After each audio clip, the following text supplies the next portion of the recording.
This after the Vatican's release of a document this week on the faithful and Freemasons. The Holy See says Catholics are forbidden from becoming Freemasons. When you get high up into the degrees, there's actually anti-Catholic ceremonies. Intellectuals, politicians, clergy wanted to get together and discuss civics and religion and social issues and science in an atmosphere that was entirely outside the control or the monitoring.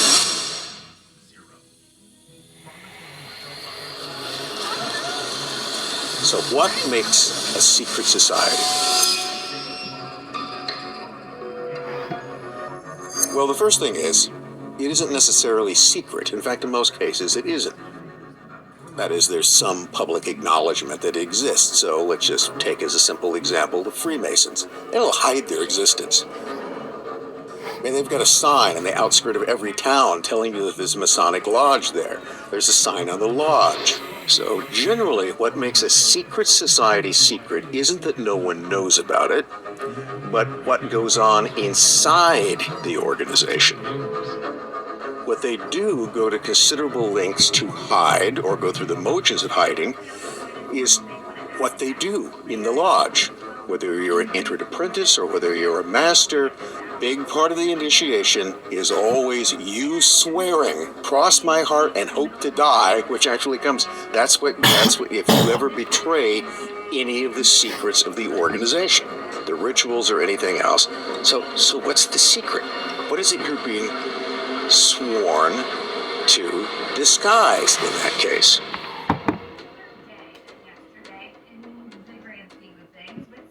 Freemasonry is an interesting organization, and the Freemasons, or its members, are quite peculiar indeed, and I can say that because I was one of them. It's a male-only organization, 6 million worldwide, 4,500 lodges worldwide, all reporting up to their local Grand Lodge. It is a custom, it is a tradition by which men pass through stages to reach a level of understanding and insight, or at least that's what it claims to be.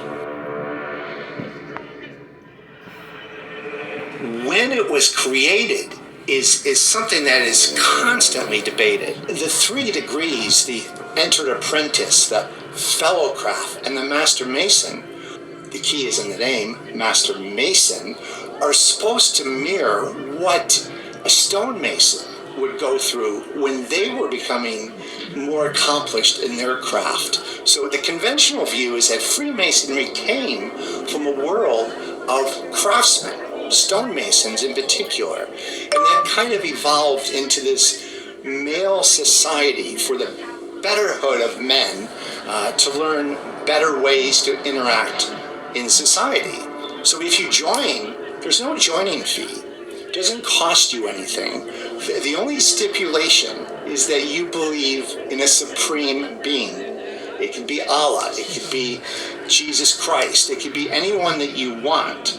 They call it the grand geometrician of the universe, or the all-seeing eye. And that's the only requirement. Now, Freemasonry today is really just an excuse for 85% of the 6 million Freemasons to go out and spend a night away from their wife having a drink with the boys. But in the past, and even just a few decades ago, Freemasonry was still a place where you could gain benefits in business, preferential treatment, and you didn't even have to have a badge. You had a secret handshake that would tell people that you were part of the club.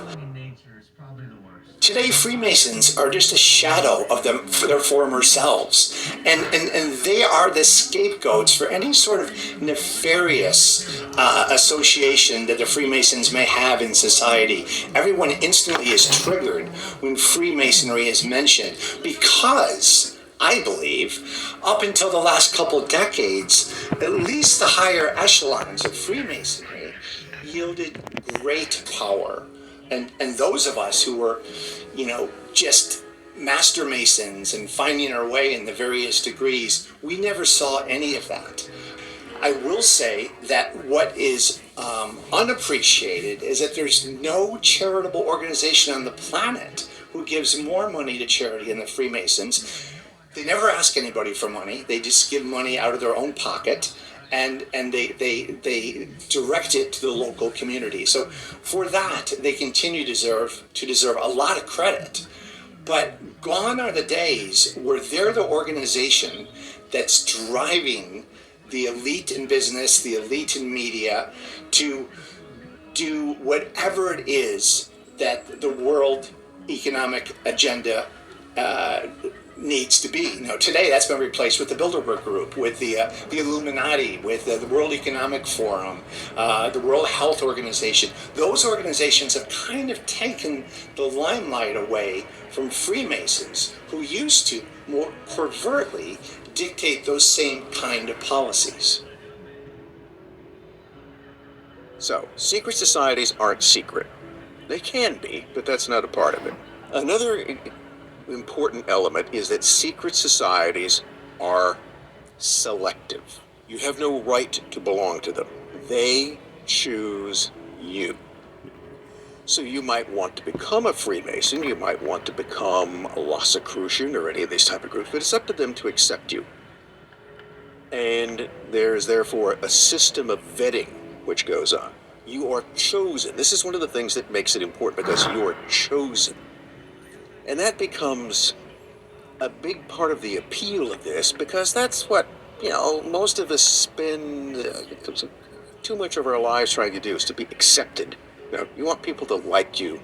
You want to have friends and associates. You want to become... That's why people join cults, isn't it? People join cults because it apparently provides them with the human companionship that they never got anywhere else.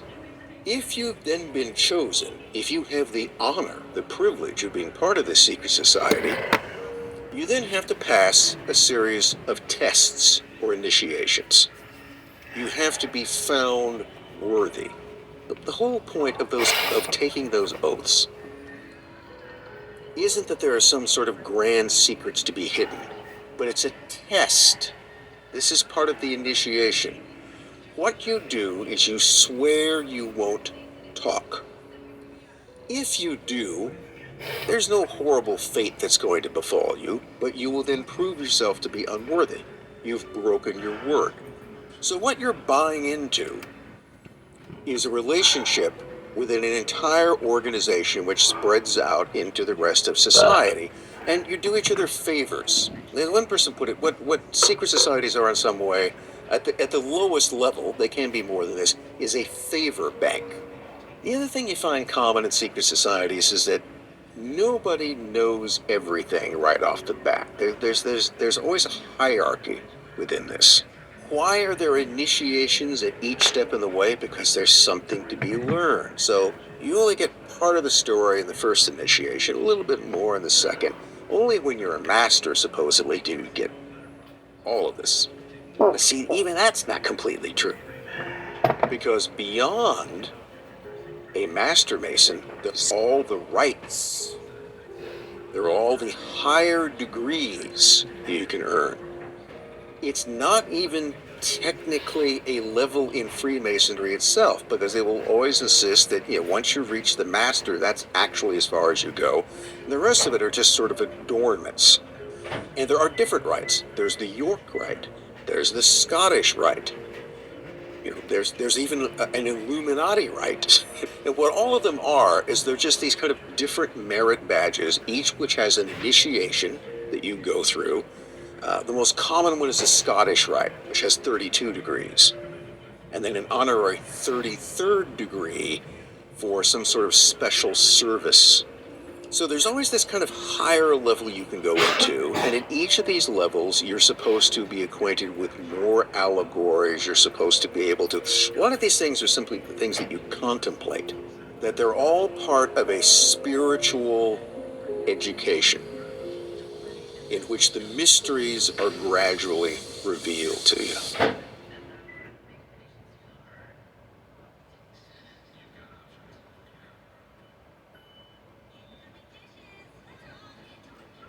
in Freemasonry is that the two things you're never supposed to talk about in a lodge are religion and politics. It's a simple reason for that. The lodge is all about fellowship.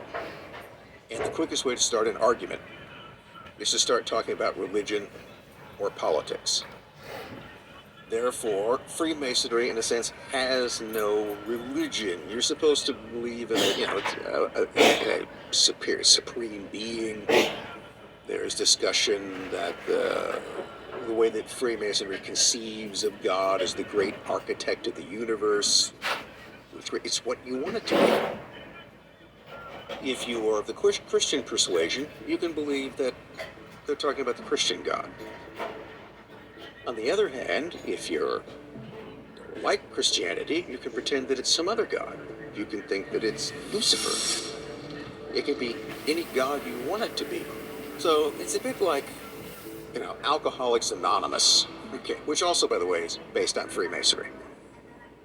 You can be a Christian, you can be a Satanist. And as long as you want to interpret either one of those as the great architect of the universe, it works. There are many theories about the origins of Freemasonry. One being that it comes from the Knights Templar. The other is that it comes from Egyptians. Now, I'm open to both of those, and there are situations that lend itself to those being possibly true, but I haven't seen any solid information to tie that together. But I do believe that another alternative has perhaps some more credible information that ties Freemasonry to the ancient times, and that's the Roman Mithra cult. So let me tell you my own theory about the origins of Freemasonry, and one of the keys to that explanation, or at least that theory, is the symbolism. You have the all-seeing eye. In Egypt, you have the Eye of Horus. The all-seeing eye, it's on the American $1 bill. It's everywhere, right? But it kind of has a nefarious association, when in fact, it's just the presence of God who is seeing and experiencing everything. That's more or less the symbolism that they share with you. Now, the other is the sun. And I feel at some point in time, whether it was the Council of Nicaea or elsewhere, that the Son of God, i.e. Jesus Christ, may have been confused with the sun in the sky of God. Now, who worshipped the sun? Well, one of the worshippers of the sun, again, a very prevalent image in Freemasonry, were the Romans and the Mithra cult. And this gets really interesting because the Romans in the 2nd, 3rd century, they are in the UK. The UK is where Freemasonry appears to have really formed in the way that we know it today anyways. And it was all about the god Mithra, a sun god that goes back to pre-Zoroastrian times. So we're talking like 1000 BC. Now, hold on for a moment, because what's the most common symbol in the Mithra tradition? It's the god, the sun god, Mithra, holding a bull in one hand and slitting its throat with the other, thus representing the bull being Taurus, the death of Taurus, and the passage of Taurus to Pisces. Now, at the same time, there's one other indication that the ancients knew about precession, because that shows the knowledge of precession from one constellation to another, and that's in Dendera. The calendar on the ceiling shows all the constellations. So at the same time, the Mithra tradition and the Egyptian tradition are showing signs of precession. And the sun god is something that is portrayed heavily in Freemasonry. So let's take a look at the similarities between the Mithra tradition and Freemasonry. They're both male only.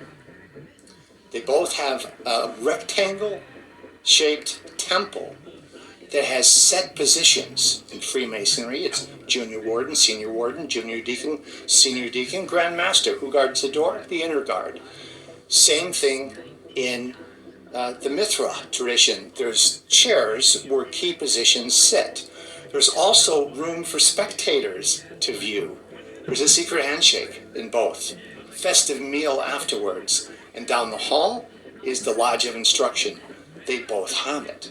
So you have these great similarities between Freemasonry and the Mithra tradition, which was brought from Iran and possibly Egypt into the UK, where later Freemasonry is born. So I think that's an interesting possibility for the origins of Freemasonry. And it confirms to me, or at least suggests, that there was a time when Freemasonry kept and secured incredible knowledge that to this day is still not known amongst the masses. So, what happened on the second day of creation? All religious texts, Hebrew, Egyptian, Inca, they all talk about the second day of creation. God created the firmament to protect the earth and keep it dry from the watery abyss beyond. That is, we live in a snow globe.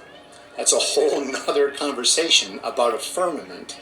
Now, that's an interesting subject for sure, and it explains a lot about why we haven't been to the moon, which is 244,000 miles from Earth, but the firmament, or the Van Allen belt, that's about 100,000 miles. So how come we can't get to the moon? That's a whole other conversation. But this is portrayed on the regalia, where you have the all-seeing eye. You can see it on George Washington's regalia, and you have this sort of bending kind of separator from the all-seeing eye above and what's below. And what's below are the planets and the sun. And the thought is the sun is not zillions of miles away like we're told. The planets are not zillions of miles. They're all in the firmament or within our realm. Now, that may sound crazy to some, but if you research the firmament, it's a fascinating subject, and the Freemasons appear to have understood it, whether it's real or imagined.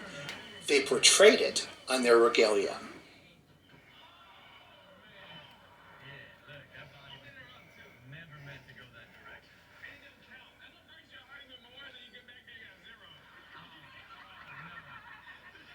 My name is John Wedger. I'm a retired Metropolitan Police detective. I came to prominence in the UK for my stance as a whistleblower for speaking out about the deliberate cover-up of child abuse and child prostitution mainly within London, but later on it spiraled out to within society. When I was in the police, I had a colleague, and he was Asian, and he couldn't make it to become a detective. They wouldn't let him, and that may be a prejudicial thing. So he was encouraged to join the Freemasons.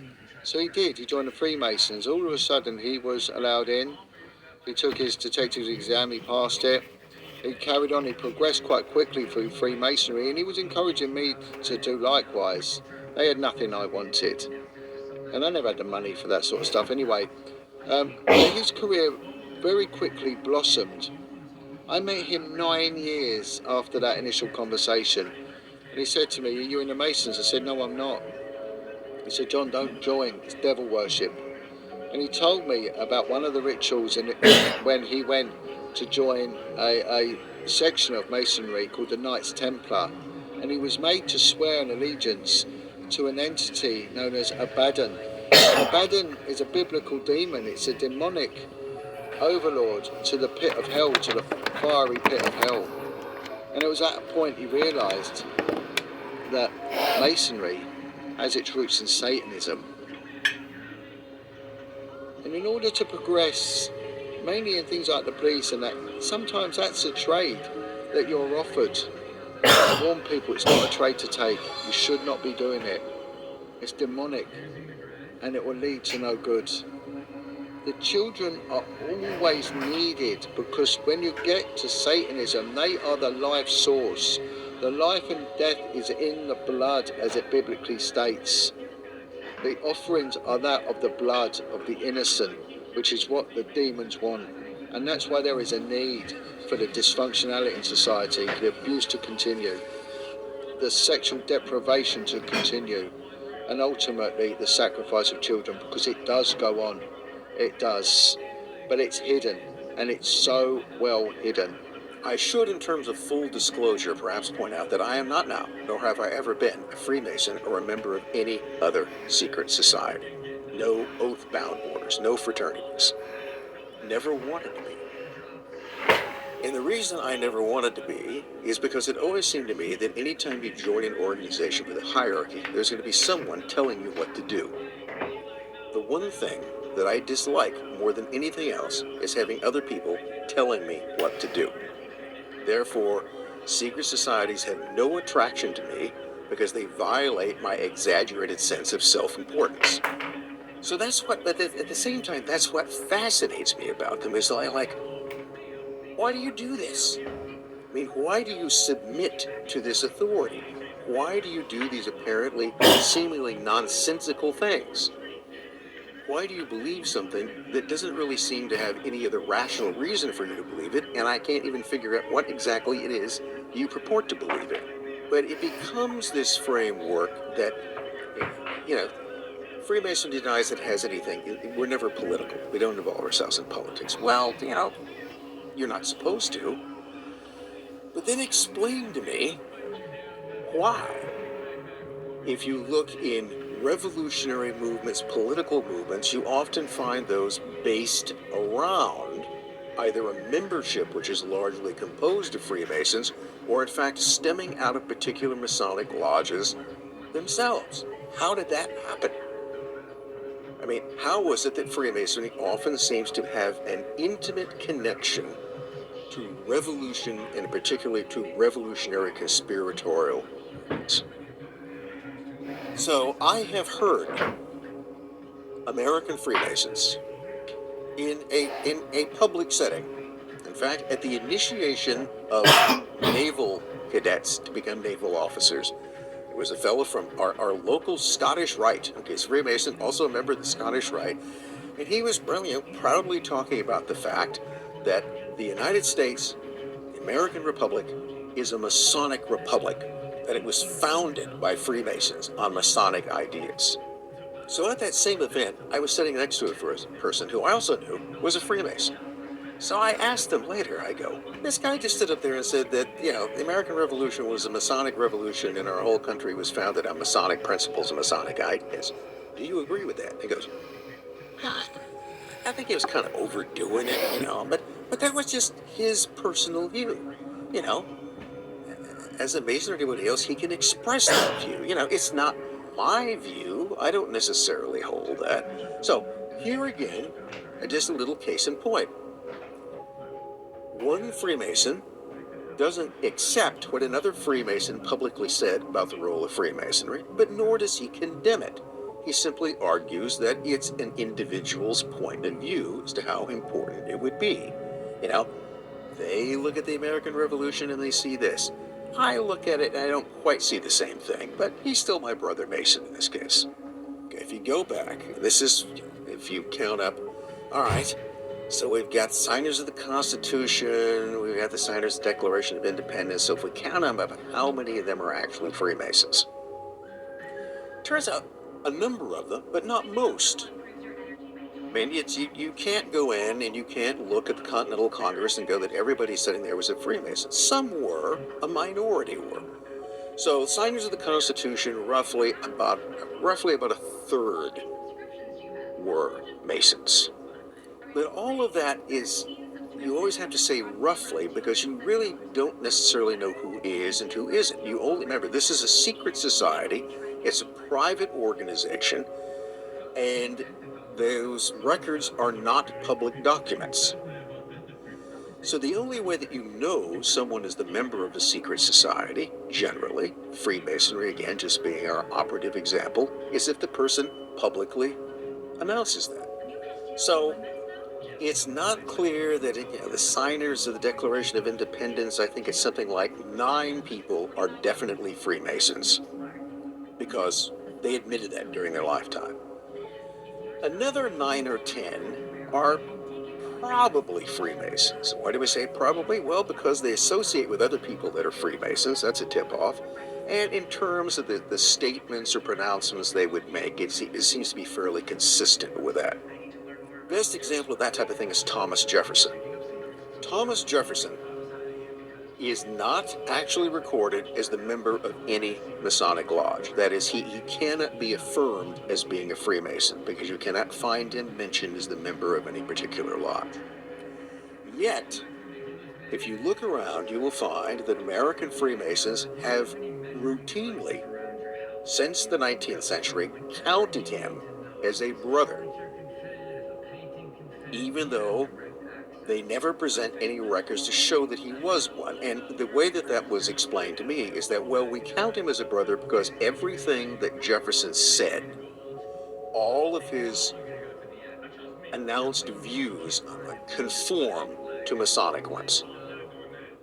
So we might consider that he was a Freemason not because he was admitted and sworn in a particular lodge, but because everything that he believed in was consistent and reflective of Masonic ideas. So we've made him a kind of honorary Mason. Others argue that he was the member of a lodge, but he just never acknowledged that in some way. You know, Jefferson was kind of a secretive guy in a number of ways, so it was entirely possible that he might have belonged. But he is counted as one, nevertheless. So there you get this other. What about people who aren't, again, who never actually join Freemasonry, but are influenced by its ideas and take on, who then sort of follow these ideas, who in effect follow Masonic practices without ever actually being a member. It's possible that one could do that. So if you look at the American Revolution, what it boils down to is this. It was not a revolution in which everybody involved was a Freemason. Most people, as we can determine, were not. There are some people who definitely were. There are some people who probably were. There are other people who might have been. But still, that's not everyone. I mean, even if you include the might have beens in it, you might get 50% of the people at the Continental Congress were Freemasons, but you can't prove it. But on the other hand, how many Freemasons were there in revolutionary America? They got a population of around 3 million. You had maybe, 500,000 adults. So remember, to be a Freemason, you have to, one, be male, no women allowed, except in those lodges that do allow women, and there were a few of those. But generally speaking, it's a boys' club. Generally have to be 21, some variation in that as well. And you also have to be unencumbered. You can't be an indentured servant, one form or another. So if you look at the number of the few 100,000 men in revolutionary America who would have qualified to be lodge members, how many of them actually were? Well, there might have been anywhere between 2,000 and 6,000 Freemasons in revolutionary America. So they're highly concentrated. So there are many more of them involved. So I think what you can come down to is that the American Revolutionary Movement it's not a Masonic movement, but it's one which is heavily, disproportionately influenced by Masonic members. The Illuminati, like many secret societies, has one foot in historical fact and another foot in perhaps mythology. Now, we all know the story of how the Illuminati was found in Bavaria in 1776 on May Day, which is really interesting, Labor Day. Adam Weishaupt wanted to call the organization, so I've been told, Bees, but the name was already taken, so he chose the Bavarian Illuminati. 1776, there are those who have told me that what we see today in the sky, in terms of constellations, which only occur over long periods of time, are the same as what we saw in 1776. This was the time of American independence. There was a lot of revolution.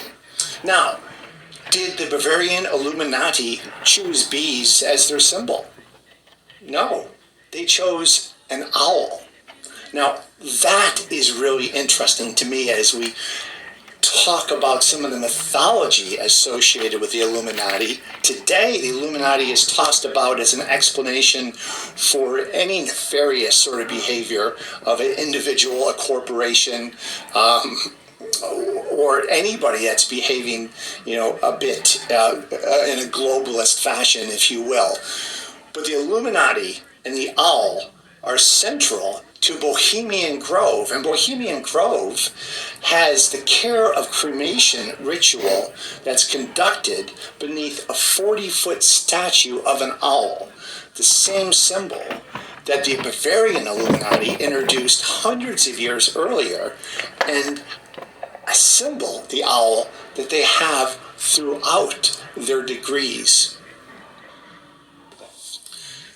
So we see the Illuminati founded in 1776, and they stole many of the key members of Freemasonry. They were kind of competing for having the global thought leaders on their side, not the Freemasonry side, not the Rosicrucian side, and they largely succeeded. So today, when we look at Bohemian Grove, who's in attendance? Presidents, prime ministers, current and future and past. Henry Kissinger, you have the Clintons, you have Tony Blair, Richard Nixon, all these people taking part in a ritual that's so pagan under this 40-foot owl, and we know it's real. Alex Jones broke in, snuck in, videotaped it. What are these world leaders doing, behaving in such a nefarious way? Is it the modern day version of the Illuminati, or is it something else?